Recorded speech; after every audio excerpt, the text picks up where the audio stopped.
Okay, so today we are going to spend the entire day working on the coop. Franny's with me. I'm out by the car trying to get supplies. It is so fucking hot and humid. Like, I already feel like I'm gonna throw up. So this is gonna be an awesome experience. But hopefully we'll make some progress.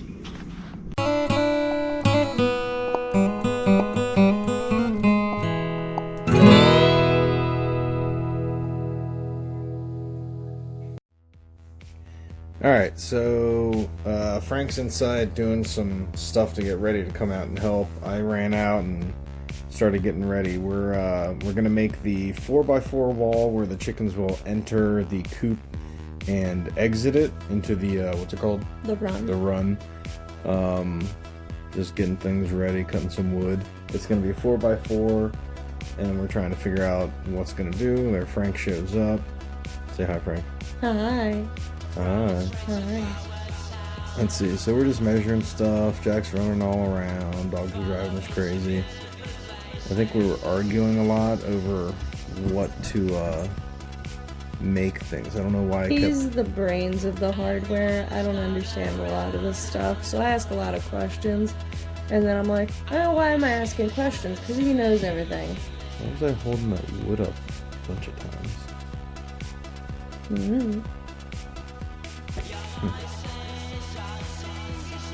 There we go. Camera's a bit closer. So now we're getting things cut. We're actually dwindling down on supplies, which I guess I shouldn't talk about because there's going to be a scene explaining that. If you see me dabbing, it's because we have like thousands of fruit flies in the backyard. It was really bad. So what did we end up deciding? We made it 4 feet wide, and actually we had to make it 4 feet wide minus 7 inches because the long walls were 2x4, so they were. So we just started the wall that will have the chicken hole, the little chicken opening to the run, and we ran out of screws, so we have to run to Home Depot. We're gonna buy more of their purple coal wood because we're going through. There's a lot of scrap, useless scrap, making the 4-foot sections. So we're gonna run to Home Depot. He's on your tongue. So gnats. So we're gonna run to Home Depot. We're gonna get some more wood. We're gonna get more screws, and maybe some other stuff while we're there. We'll figure it out. Yeah. All right. So here we're working on the 4x4 wall. The chicken. This is the side of the. What am I trying to say here? This is the wall with the chicken hole in it so that the chickens can go to the run. It's the chicken door. Chicken door? The run door. Oh, I'm going to have to install a slider on that soon. And it's going to be operated by pulley system. Yeah. Alright, so that's another thing we'll have to buy. So now this was a horrible thing that we went through. We were trying to kind of copy the other long wall, the other 8 foot by 4 foot wall, but that one was kind of specifically made for the nesting boxes. So you'll see, we measure over and over and over.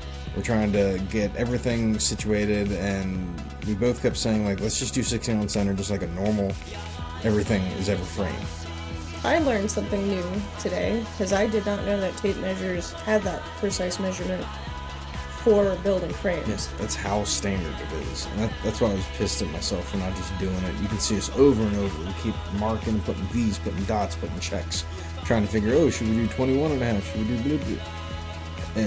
Because I just felt like if we did 16 on center, those, I think, 6 boards all together, I was like, it's a freaking chicken coop. We don't need that much. Yeah, it doesn't need to be a house code. It needs to be structurally sound enough to hold 10 chickens and to make sure it doesn't fall or cave in on top of them or hurt them.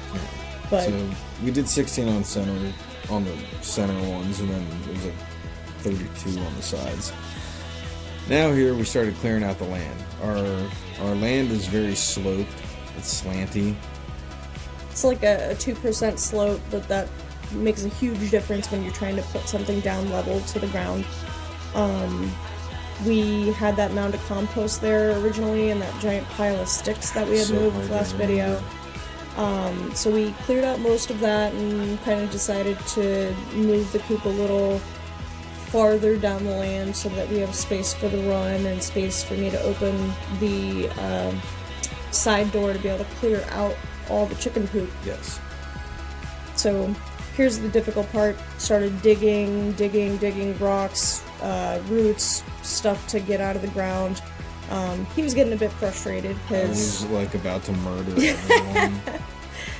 I was like cursing and screaming, and Frank was being supportive and being like, let's do this. I was like, just shut the fuck up. It was really bad. I took it like a champ. Yes. I know he didn't mean it. I was like, no matter what we did, it wasn't getting level. But then I think we probably argued there. That's when I was like, I don't know. I can't remember. I was just so angry. I remember like leaning on the table for a while, just thinking. Then there was when I got really angry and destroyed that root. But yeah, it eventually got level. Well, I was gonna put those 12-inch by 12-inch Concrete slabs under all the legs, but after a certain point, we finally got it level. And I said, leave it alone. Yep. We're good. It doesn't look level, but it's level. So we put the normal wall. This wall here is going to be facing basically westward, and that's where the storms should come from. And this wall will have one thing, and it's going to be a little, like 12-inch by 12-inch window. So we decided we were going to put a window on opposite sides of the coop for a cross breeze when we say we're at so when we're at work, we're going to have them in the run and the coop, so we'll have the door open.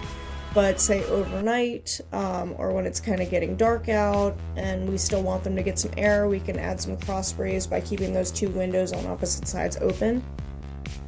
So then the opposite side of that wall will be where our nesting boxes will lay. And we decided we were going to have 4 nesting boxes for 10 chickens. I think that's a fair amount.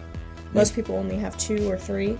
You're really bad at this. We're like 5 minutes into the next scene. We can't even set this up. Long story short, Frank started saying it looked like storm was coming, and I kept saying no. And then she said, don't be dumb, listen to me. So we ended the project and put the tarp on it. And he still, after putting the tarp on, did not believe that it was going to rain. Nope. I kept saying, like, let's take the tarp off and keep going. We can put the plywood boards up. Literally right now, it's just starting to rain. Frank's getting the dogs in.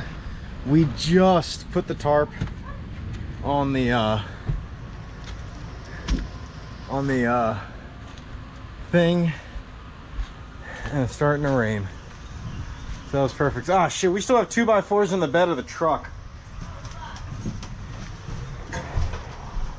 I'll get them. So we just got back in the house from building the frame of the chicken coop, and we covered it with a giant tarp. Unfortunately, don't mind the messy house. Unfortunately, it's past the shed, so I can't. Okay, I think I see a little bit of tarp. Like it's still on, hopefully protecting the wood. But yeah, and then we went over to the truck and we were like, oh fuck, we still have 2x4s that we just bought today. And so we put them under the porch, which is covered. Well, it's raining sideways, so everything is completely soaked. Electrical cords, that's safe. You can see like branches, well, I don't know if you can really see in the video, but branches all over the porch that just fell down and blew off of the trees. It's like straight up monsooning. Our gutters are like pouring down. The street is already flooding. Yeah, so it would be like a really cool, it'd be like The Notebook to take a walk right now. But yeah, instead we're just gonna stay inside, stay dry, go get some pizza, and veg out and watch our new show, which is Steve Carell with Space Force, I think it's called. So, yeah.